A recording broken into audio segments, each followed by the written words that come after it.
모든 성도들에게 충만하기를 원합니다. 현대인들이 가진 가장 큰 관심이 뭘까 생각해 봅니다.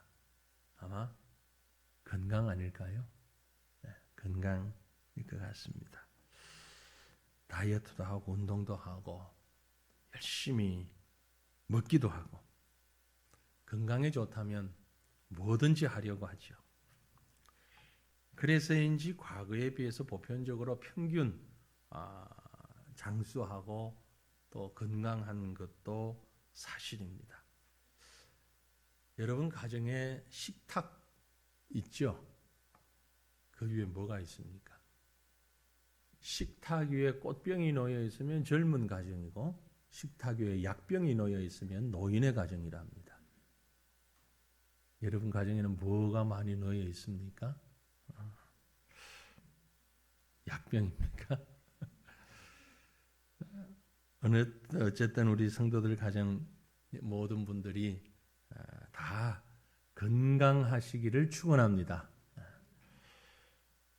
인간이 겪는 질병의 종류 약 6,000가지가 된다 그러죠. 6,000가지 질병인데 그 많은 병에 걸리지 않고 고통 없이 살아가고 있다는 건 모든 사람이 바라는 것이고 한결같이 소망하는 것입니다. 하지만 사실은 불가능합니다. 사실 불가능하죠. 특별히 요즘 한 2년 동안 전 세계의 사람들을 고통스럽게 만들고 불편하게 만드는 코비드-19, 코로나19 이 바이러스 때문에 참 맨눈으로는 보이지도 않는데 말이죠. 이 바이러스 때문에 온 세계가 지금 힘들어하고 있지 않습니까? 인간으로 태어나서 가장 큰 부귀영화를 누리다가 죽지 않으려고 애썼던 사람, 유명한 사람 누구죠? 진시황. 전 진시황으로 무식하게 알았는데 다시 설교 준비하느라고 제대로 찾아보니까 아니더라고요. 진시황. 예. 진시가 아니고 진시황. 진나라의 첫 황제. 그런 의미로 진시황. 중국을 전체를 통일하고 중국에서 황제라고 칭한 첫 왕이랍니다. 그 전에는 왕이라고 하다가 진시황부터 황제라고 칭하게 됐는데 이분이 불로초를 구하기 위해서 사람을 보내고 죽지 않으려고 애를 썼지요. 그런데 그 사람이 몇 살에 세상을 하직하고 죽은 줄 아십니까? 여러분 혹시? 진시황이 만 49세, 우리 나이 50세. 심각한 수은 중독으로 인하여서 뇌가 파괴되고 지적 장애를 일으키면서 만 49세의 세상을 떠났답니다. 단명했답니다. 참 아이러니하지요. 그래서 우리 건강도 참 중요합니다. 정말 우리 인간에게 중요한 것, 복음의 진리를 알고 그 복음을 통해서 영생의 원리를 알고 깨닫는 믿음이 중요한 것처럼 건강도 중요합니다. 하지만 우리 중에 누구도 길고 짧으면 있지만 이 땅을 떠나지 않을 사람은 아무도 없습니다. 대부분이 이 땅을 떠날 때는 물론 노쇠하여 떠나시기도 하지만 그래도 어떤 질병이든 질병을 안고 갑니다.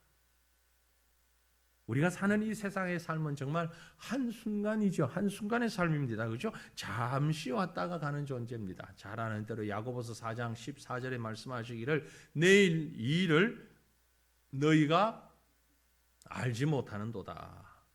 너희 생명이 무엇이냐? 너희는 잠깐 보이다가 없어지는 안개니라.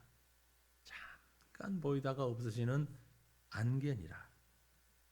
그렇다면 잠깐 사는 이 삶 제대로 건강하게 살아야 하지 않겠습니까? 이 아침엔 그래서 제가 여러분에게 건강하게 사는 몸도 마음도 영혼도 건강하게 사는 방법을 좀 일러드리려고 합니다. 병이 나서 병원에 가게 되면 의사들이 진찰을 하고 난 다음에 주는 것이 처방전입니다. 처방전. 요즘은 워낙 우리나라 사회가 인터넷이 잘 돼 있어가지고 처방전도 손에 안 주더라고요. 제가 어느 약국 가겠다 그러면 그 약국으로 아예 팩스나 이메일로 넣어줘 버려요. 그래서 약국 가서 이름만 얘기하면 딱 주는데 어쨌든 그래도 처방전을 줍니다. 처방전을 가지고 이것 가지고 약국 가서 약을 사는 거죠. 제가 한번 말씀을 드린 것 같은데 선교지에 있을 때에 아주 재미있는 처방전 사건이 있었습니다. 제가 시골에서 사역을 하면서 의사 노릇을 좀 했거든요. 책 보고 배운 그야말로 돌돌돌돌 돌팔이 의사 짓을 했는데 하나님께서 그럼에도 불구하고 많은 역사를 하셨어요. 그 지역에서 아주 소문난 코리안 닥터도 그만 닥터가 아니고 코리안 빅 닥터, 그레이트 닥터 리로 신분을 속이려고 하니까 그렇게 소문이 났는데 한 번은 그 지역의 보건 의료 행정을 담당하는 공무원이 찾아왔어요. 저한테. 제가 이제 요새 아이들 말로 쫄 수밖에 없죠. 이거 내가 잘못해가지고 무슨 얘기를 하려고 왔나 보다 하는데 이 사람이 와가지고는 차 한잔하고 이런저런 얘기를 하더니 아주 부끄럽게 호주문에서 종이를 한 장 끄집어내는데 처방전을 하나 끄집어내서 사실은 자기 아들이 학교에서 놀다가 철봉에서 떨어져가지고 다쳤는데 그래서 동네 의사에게 가서 치료를 하고 이 처방전을 받았는데 당신은 외국인 포리너 빅 닥터니까 이 우리 시골에서 의사가 처방을 제대로 했는지 안 했는지를 좀 확인해 달라 그러면서 처방전을 저한테 딱 내줘. 이거 좀 제대로 처방한 거냐고. 제가 이렇게 보니까 약 이름이 좀 적혔는데 그중에 아는 거 한 개 정도 있고 전부 다 모르는 약들이. 제가 아는 건 진통제 하나 있고 그 외에는 모르는 약들이 이렇게 있어. 보고 잘했다고. 뭐 철봉하다가 떨어졌으면 타박상이고 뭐 애가 뼈가 어떻게 됐냐 그런 건 아니래요. 뭐 잘 팔도 움직이고 다리도 움직인데 그럼 뼈 부러지는 거 아닐 테고. 저는 아주 단순 무식하게 진료했습니다. 그러니까 뼈 부러지는 거 아니고 타박상이니까 진통제 먹고 시간 지나면 나으니까 정말 잘했다고. 그러니까 이분이 너무 안심을 하고 그 처방전을 들고 얼굴이 환한 미소를 짓고 돌아가더라고요. 잘했죠. 거기다 대놓고 나 모르겠는데 그러거나 이거 잘못됐는데 이래버리면 문제가 생기잖아요. 그러니까 아주 잘했다고. 당신 의사들 정말 참 실력 있는 의사들이다. 그리고 왜냐하면 제가 손대는 의사보다 나았으니까 하나님께서 역사하셨어. 그래서 처방전 얘기가 나올 적마다 제가 그 생각이 납니다. 오늘 본문에 보면 살아계신 하나님께서 저와 여러분에게 처방전을 내리고 계십니다. 여러분 우리가 마음을 모으고 하나님이 주시는 처방전에 귀를 기울여 보시기를 바랍니다. 하나님은 돌팔이가 아닙니다.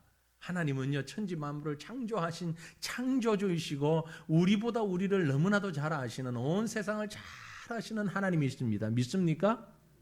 그 하나님께서 우리를 진단하시고 처방하시면 정확할까요? 안 할까요?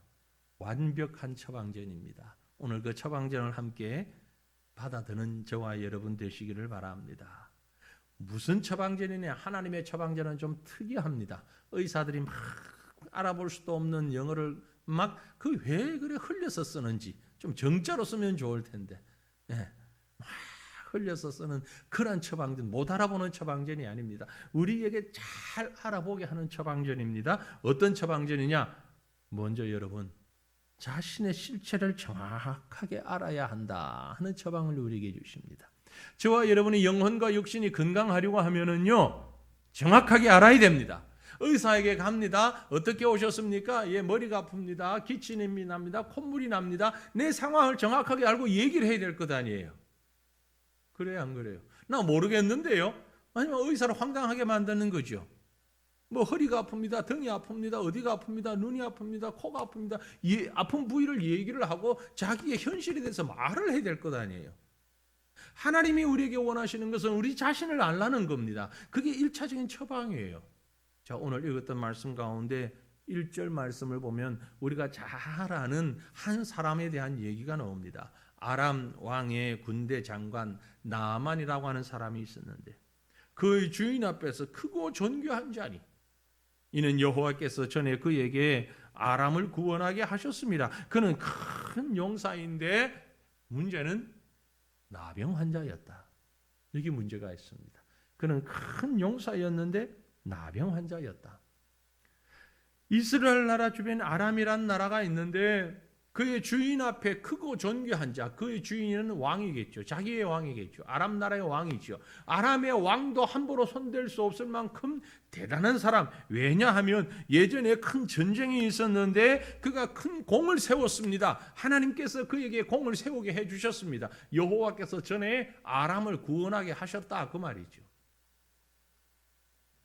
그랬으니 왕도 이제 함부로 대할 수 없는 대단한 국민의 신망을 받고 있는 사람 나만 장군인데 그가 그렇게 겉으로는 화려하고 대단한 사람이었으나 치명적인 문제가 그 안에 있었습니다. 뭔고 하니까 당대 사람들이 저주받은 병이라고 생각됐던 나병이 그에게 있었습니다. 사회적으로 국가적으로 대단한 귀인이었지만 아무도 모르는 아픔과 괴로움을 가지고 있었습니다. 어쩌면 가족들도 가까이 할 수 없는, 그런데 문맥상으로 봐서 나병의 초기가 아니었을까 그렇게 생각됩니다. 왜냐하면 웬만큼 가릴 수는 있는 상황이었으니까. 그러나 언제든지 계속해서 가릴 수는 없습니다. 나병이라는 것이 점점 이렇게 확산되어 가고 있고 가족들도 알게 되고 신하들도 알게 되고 결국은 왕도 알게 되고 좀 지나면 사회적으로 매장될 수밖에 없습니다. 저주받은 사람이니까. 그가 아무리 공을 세웠다 할지라도 하나님의 저주받은 사람이니까. 권력도 있고 명성도 있고 돈도 있고 다 있었지만 해결할 수 없는 문제가 그에게 있었습니다. 아마도 성경에 기록하고 있지는 않지만 당대 최고의 의사들을 찾아다녔을 것은 분명합니다. 그러나 속수무책 아는 사람은 알고 안타까워할 수밖에 없고 그 중에 본인 스스로는 너무너무 힘든 상황이었을 것입니다. 사랑하는 성도들이요, 이 나만의 모습이 누구인 것 같습니까? 바로 우리의 모습은 아닙니까? 겉으로는 화려하고 그럴듯하고 안정되고 아무 문제 없어 보이는데 그래서 남들도 소위 나를 보고 성공했다고 하는 소리도 듣는데 그래서 자부하고 있는데 그러나 속은 어떻습니까? 나 자신만 알고 있는 스스로의 속, 실체, 우리의 실체 어떻습니까? 나만처럼 남 모르는 고통을 안고 있지는 않습니까? 누구에게도 말할 수 없는 아픔과 약점이 우리에게 혹 있지 않습니까? 어떤 분은 남편 문제로, 어떤 문제는 아내의 문제로, 어떤 분은 자식 문제로, 또 어떤 분은 경제적인 문제로, 부모와의 갈등 문제로, 친구나 직장 혹은 사회 동료들과 불화의 문제로 힘들어하고 있지는 않습니까? 그렇다고 남들에게 이걸 다 드러내기도 어려운 문제죠. 그래서 그런 자신을 들여다보면서 얼마나 때로는 어리석고 때로는 한심하고 때로는 참 걱정스러운 존재인지 스스로에게 절망하기도 하는 이런 상황에 놓여 있지는 않습니까? 그래요, 많은 사람들은 이런 자신의 모습을 드러내려고 하지 않는다는 것입니다. 아니, 좀 더 정확히 말씀드리면 자신이 얼마나 무능한지, 자신이 얼마나 미련한지, 그리고 나병처럼 자신에게 치명적인 문제점이 있는지 모르는 사람이 대부분이고 또 일부는 설사 안다 할지라도 알면서도 심각하게 생각하지 않는 사람들이 많이 있다는 것입니다. 하지만 해결책이 있느냐? 해결책이 없어 보입니다. 차라리 겉으로 아프면 치료받을 수 있겠는데, 상처가 있으면 병원 가서 치료받으면 되겠는데 나만처럼 속으로 나병이 들고 있어요. 다른 사람 눈에는 잘 띄지 않아요. 아프면서도 문제는 점점 썩어가면서도 심각해지면서도 겉으로 드러나지 않는 것입니다. 어느 날 완전히 한순간 드러나겠죠. 그러므로 우리는 스스로를 바라보면서 스스로를 깨달아야 하는 것입니다. 자신의 실체를 깨달을 수 있기를 간절히 바랍니다. 이건 빠르면 빠를수록 좋습니다. 그래야 치료의 길이 열리는 것입니다. 병원 가면 의사분들이 제일 먼저 하는 말이 어떻게 오셨습니까? 어디가 아프십니까? 묻습니다. 그리고 웬만큼 얘기를 하면 할 말 다 해야죠. 그죠? 남자든 여자든 부끄러운 부위든 아니든 아픈 부위는 다 얘기해야죠. 그래야 제대로 치료를 합니다. 그런데 그렇게 얘기 다 하고 나니까 의사가 하는 말이 너무 늦게 오셨습니다. 이러면 이제 마음이 심려가 더 크죠. 아주 심각한 문제가 있는 거죠. 여러분, 사도 바울도 이런 고민을 안고 있었습니다. 그러나 그는 솔직히 고백했습니다. 내가 믿음이 없어서 그런 것 아니에요. 사도 바울도 고민하면서 소망을 찾았습니다. 로마서 7장 19절에 보니까 내가 원하는 바 선은 행하지 않고 도리어 원하지 아니하는 바 악을 행하는도다. 무슨 고민입니까? 내가 믿음의 사람으로 하나님의 사람으로 선을 행하며 살아야 하는데 오늘도 죄를 지었습니다. 오늘도 악을 행하고 있습니다. 내 머릿속에는 아직도 지저분합니다. 고백한 거예요. 여러분, 용기를 내서 고백하십시오. 그 원인을 스스로도 쳐다봅니다. 이어지는 23절, 24절을 보면 내 지체 속에서 한 다른 법이 내 마음의 법과 싸워서 내 지체 속에 있는 죄의 법으로 나를 사로잡는 것을 보는도다. 오, 나는 곤고한 사람이로다. 이 사망의 몸에서 누가 나를 건져내랴. 내 속에서 악과 선이 서로 싸우고 있는 걸 바울도 고백을 했어요.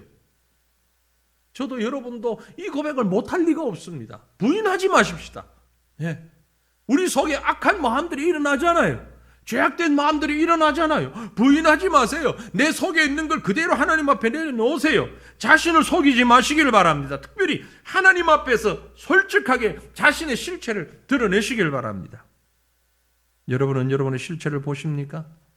죄인이고 추악한 존재고 마땅히 심판받아야 할 존재인 자기 자신을 볼 수 있는 눈을 가지고 계십니까? 그걸 하나님 앞에 드러내십시오. 드러내십시오. 1년 365일 1년 내내 가도록 기도의 자리에 한번 나오지 않는 사람들은 언제 드러낼지는 몰라. 난 참 의문이야.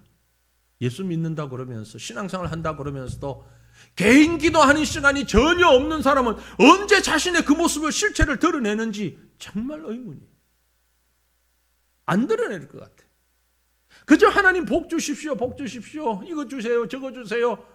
그건 수시로 그저 이 얘기하지만 하나님 앞에 나와서 내 연약함과 내 부족함과 내 죄악됨을 내 실체를 그대로 드러내고 하나님 나는 곤고한 사람입니다. 이 사망의 몸에서 하나님 외에 누가 나를 건져낼 수 있겠습니까? 솔직하게 털어놓는 이런 시간이 여러분에게 과연 있습니까? 아닙니까?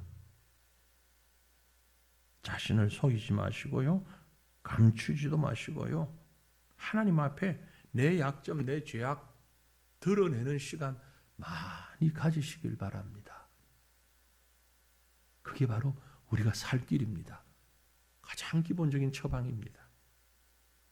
그 다음 두 번째로는 그렇게 자신을 드러내고 나면 주님의 음성을 들어야 됩니다.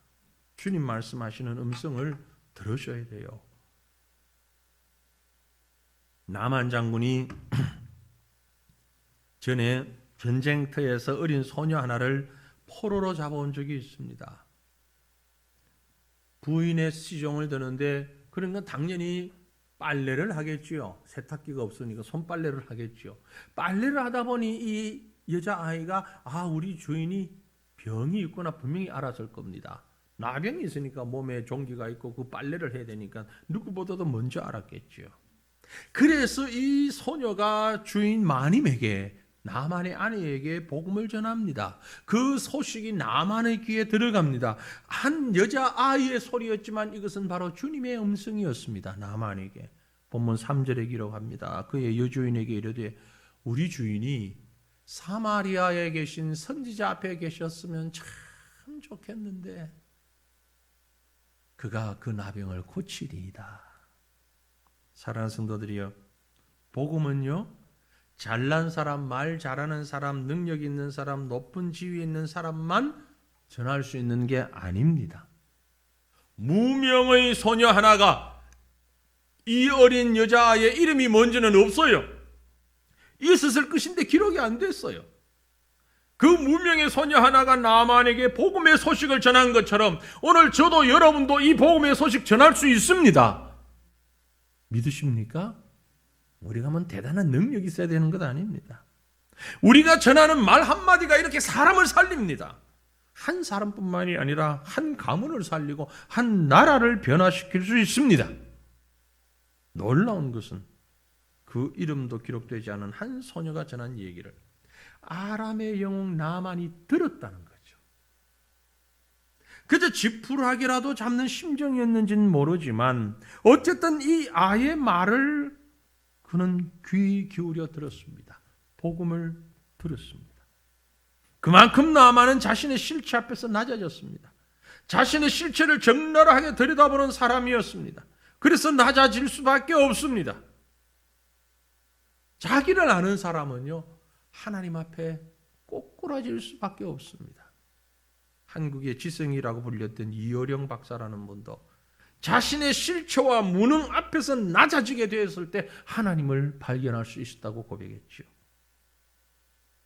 나만의 입장을 보세요. 당시 쟁쟁한 왕의 주치의들을 비롯해서 많은 신력가들이 그에게 치료를 했을 것입니다. 그런데 이 어린 여자아이의 계집 종의 포로로 잡혀온 여자아이의 말이 어떻게 귀에 들어왔겠습니까?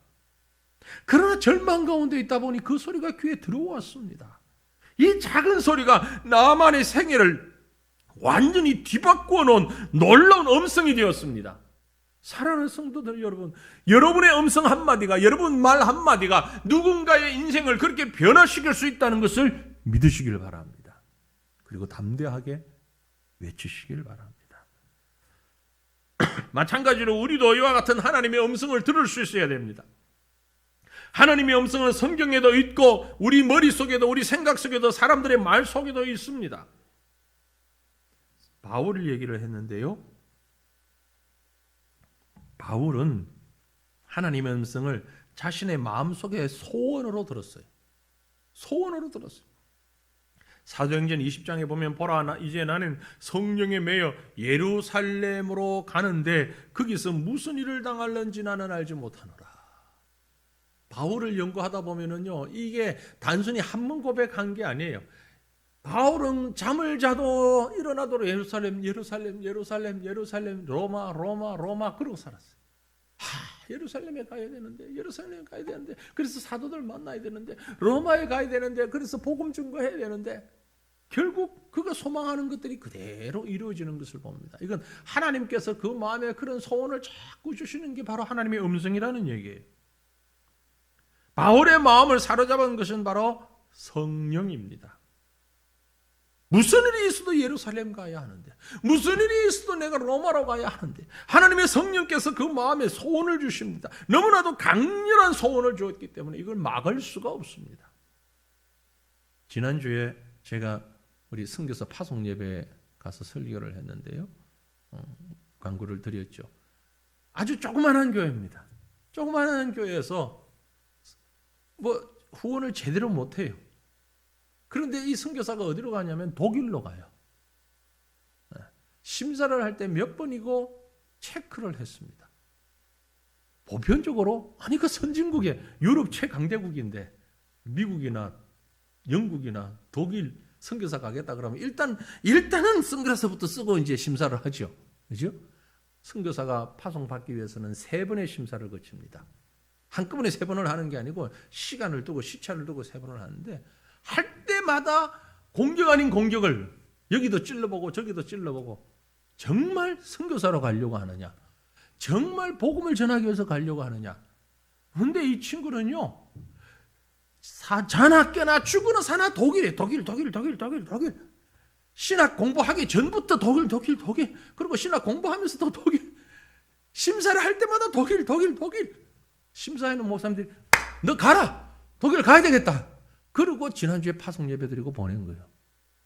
너무 그 마음에 강렬합니다. 뭐 할래?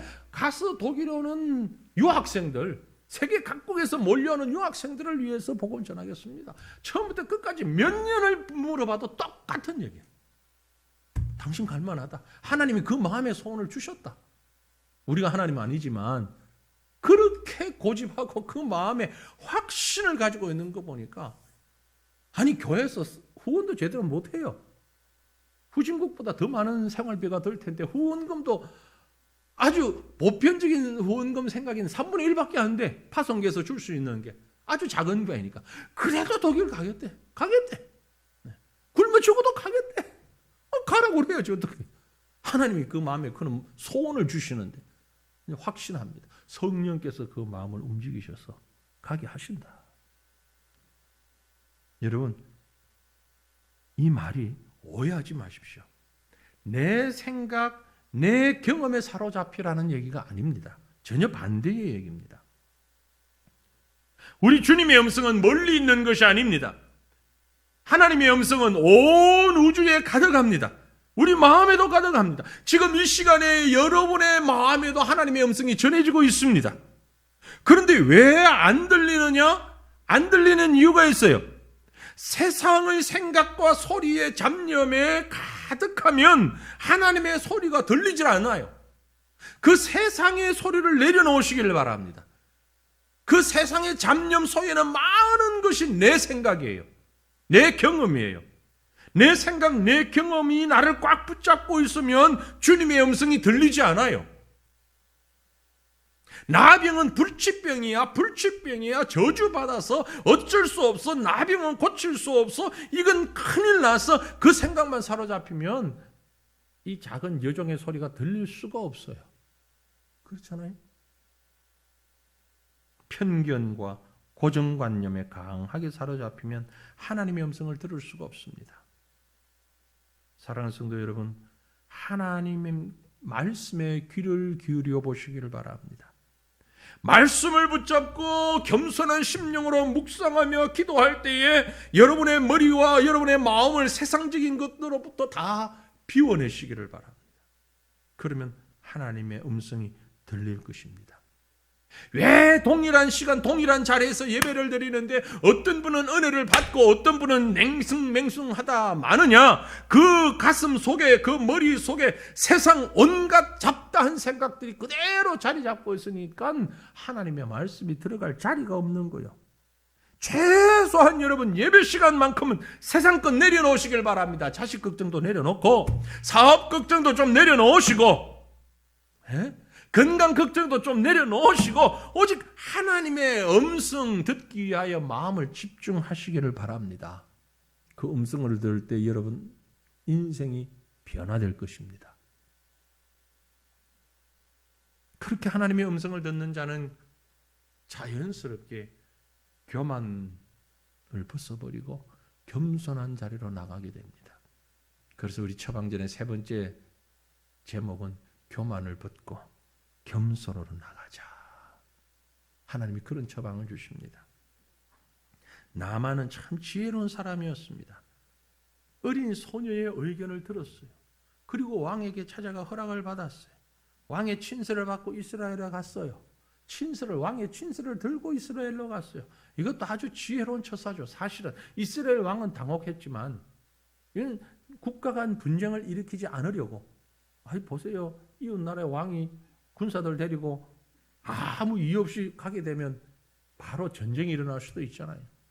그래서 아주 지혜롭게 왕을 통해서 먼저 소개를 받고 질서 있게 이스라엘로 찾아갔습니다. 그리고 엘리사에게까지 이르렀습니다. 문제는 엘리사에게 집에 갔을 때 자신의 생각과는 너무 다른 대접을 받았습니다. 문도 열어보지도 않고 종을 시켜서 하는 말이 요단강 가서 7번 목욕하래요. 본문 10절에 엘리사가 사자를 그에게 보내어 이르되 너는 가서 요단강에 몸을 7번 씻으라. 네 살이 회복되어 깨끗하리라. 나만이 열을 받을 수밖에 없죠. 화가 나죠. 속된 말로 뚜껑 열리죠. 이렇게 되면. 그래서 11절에 뭐라고 했습니까? 나만이 노하여 물러가며 이르되 내 생각에는 그가 내게 와서 서서 그의 하나님 여호와의 이름 부르고 그의 손을 그 부위 위에 상처 위에 최소한 만지지를 못하면 흔들어서라도 나병을 고치는 뭔가 이벤트가 있어야 되지 않냐 이거야. 뭔가 좀 그럴듯한 제스처라도 있어야지. 이게 뭐냐 이게. 여러분이 나만이라면 어떻게 했을 것 같습니까? 어쩌면 나만하고 같은 심정이었을 것입니다. 그렇다면 왜 엘리사는 나만을 이렇게 푸대접했을까요? 예를 갖추어서 방문한 나만인데 최소한의 예를 갖추어서 그래도 상대국이지만 다른 나라지만 대단한 사람이 왔는데 좀 해야 하지 않나요? 네. 근데 사람 보내서 요단강 가서 7번 몸 씻으래요. 왜 그랬을까요? 엘리사는 나아만이 교만해지지 않기를 원했던 겁니다. 이미 그는 교만해져 있었습니다. 겸손했다가 다시 교만해졌어요. 겸손했다가 다시 교만해졌어요. 처음에 나병 앞에서 자기 실체를 보았기에 겸손해졌는데 왕의 추천서를 들고 이스라엘의 왕까지 찾아가는 동안에 자신도 모르는 사이에 강대국의 장군이라는 교만함이 그 속에 있을 수 있습니다. 그래서 엘리사가 얼른 뛰어나와서 엎드려 정중히 맞아드릴 것을 마음에 생각했는지 모릅니다. 그게 바로 나만의 생각이었어요. 내 생각에는 바로 이게 교만입니다. 엘리사는 그 교만을 봤어요. 그래서 자기를 찾아온 나만이지만 그를 고쳐주실 분은 자기가 아닌 하나님이라는 사실을 알았던 것입니다. 그런데 나만은 하나님은 안중에 없고 엘리사가 치료해 줄 줄로 기대를 했던 것이죠. 그게 합당한 대우를 요구한 것입니다. 사랑하는 성도들이요, 여기서 우리는 하나님이 주시는 분명한 교훈이 있습니다.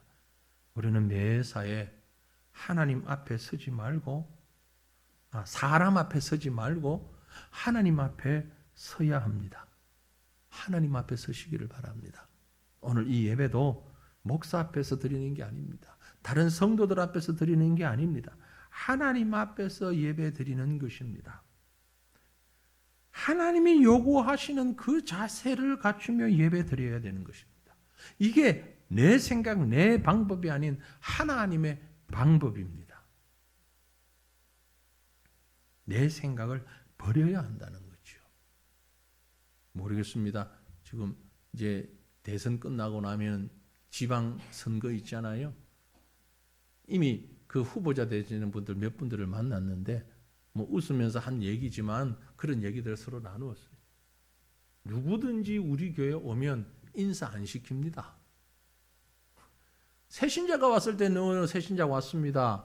혹은 누구누구가 오랜만에 왔습니다. 그 정도 인사하지 앞에 나와서 인사할 이런 시간 절대 주지 않으니까 기대도 하지 마십시오. 아주 제가 선포했어요. 처음부터. 시장으로 나오겠다는 분이 한 4분을 제가 만났는데 다 얘기는 안 했지만 그중 몇 분에게는 얘기했어요. 우리 교회에 너무 시간은 안 드립니다. 그죠? 오셨으니까 누구 오셨습니다 정도는 얘기하지만 그 이외의 기대는 가지고 오지 마십시오. 오든 안 오든 본인 알아서 할 일이지만 누가 왔다고 앞에 나와서 심지어요 사전에 그렇게 비서실에서 전화가 오는 경우도 몇 번 있었어요. 예전에도. 목사님 이번 주일날 누구 가는데 광고 시간에 인사하실 수 있는 시간을 좀 주십시오. 안 됩니다. 그런 시간은 못 드립니다. 우리는 예배 드리는 시간이지 정치인이 와서 인사하는 시간은 없습니다. 올라면 오고 말라면 말고 하십시오. 누가 왔다는 얘기는 제가 해드릴 수 있지만 그 이상은 할 수가 없습니다. 우리 새신자가 오면 새신자 왔다고 얘기하니까 그 정도 선 얘기합니다. 그가 대통령이든 누구든 왕이든 하나님 앞에서 예배 드려야 되는 겁니다. 하나님 앞에서. 사람 앞에서가 아니에요. 그게 겸손입니다. 그게 순종입니다. 그런데요, 나만의 위대함이 여기 있습니다. 하나님이 함께하게 하신 믿음의 사람들의 말에 귀를 기울였다는 거죠. 여러분, 하나님 앞에서 사는 자는 이런 처방전을 마지막으로 받아들여야 되는 것입니다.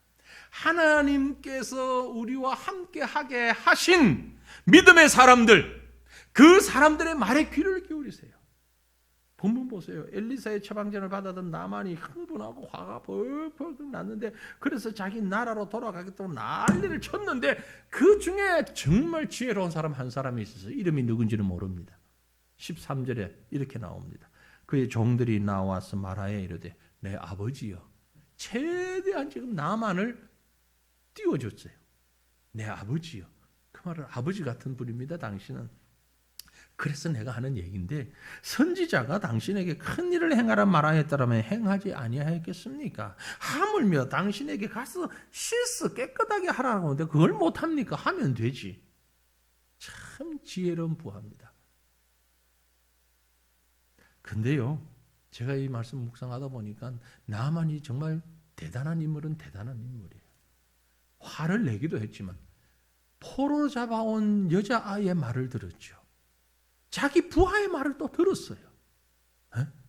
무시하지 않았어요. 그가 어떤 관계에 있는지는 구체적으로는 모르지만 부하였어요, 분명히. 그런데 매우 지혜로운 부하였어요.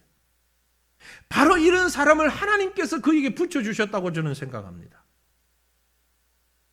더 큰 일을 하라고 해도 할 텐데 7번 씻으라는 말이 뭐가 어렵습니까? 여러분, 내가 미련하면 옆에 있는 사람이 지혜로운 사람이 있으면 되는 거예요.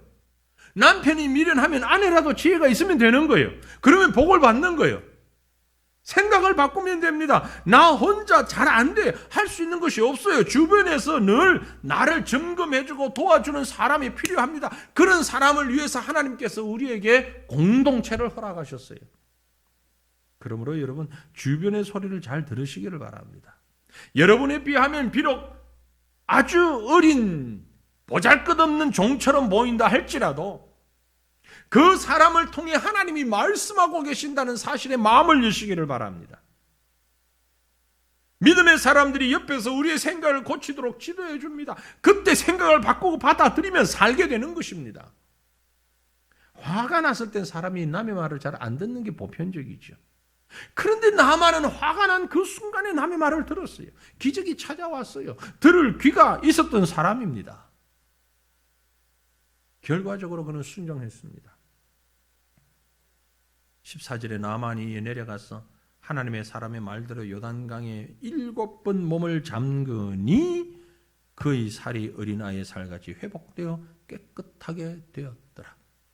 7번 몸을 잠그니라고 표현된 것을 보면 6번째까지는 아무 변화가 없었다는 얘기예요. 이게 참 대단한 일이잖아요. 5번, 6번 담그고 올라왔을 때 뭔가 좀 표가 있으면 그래도 할 용기가 있겠는데 아무 표가 없었다는 거예요. 그러나 7번째 담그고 올라오니 능력이 나타났습니다. 그렇습니다. 바로 나만에게 이게 복받는 결정적인 전환점이 되었습니다. 부하의 말을 듣는 것이. 아첨하는 말 듣지 마시고 믿음의 충고를 들으시기를 바랍니다. 저도 여러분도 칭찬하는 말은 기분 좋게 듣는데 우리를 지적하고 잘못된 부분을 얘기하는 것에 대해서는 별로 기분 좋아하지 않습니다. 하지만 바로 거기에 하나님의 음성이 있음을 기억하시길 바랍니다. 말씀을 맺습니다. 속지 마시길 바랍니다. 허상에 착각하지 마시고 속지 마시길 바랍니다. 내 편견과 내 아집을 벗어버리고 주님의 음성을 듣고 그 명령하시는 대로 순종하는 건강한 믿음의 삶을 살 수 있기를 바랍니다. 나만처럼 내 속병이, 나만 알고 있는 속병, 내 허울 다 벗어버리고 사람을 인식하지 않고 오직 하나님 앞에 설 수 있기를 바랍니다. 저도 여러분도 우리는 다 현대판 나만입니다. 허물을 벗고 자신을 직시하십시다. 하나님의 말씀 앞에 겸손하고 무조건 순종할 수 있는 주의 백성들 되시기를 축원합니다. 이것이 능력입니다. 이것이 축복입니다. 이것이 건강입니다. 이것이 회복입니다. 이것이 우리에게 주어진 최고의 유일의 처방전임을 믿으시길 바랍니다. 그리고 하나님이 주시는 놀라운 기적을 경험하는 저와 여러분 되시기를 주님 이름으로 축원합니다. 우리 함께 기도하겠습니다. 말씀을 생각하시면서 하나님 앞에서 하나님 나는 참으로 연약한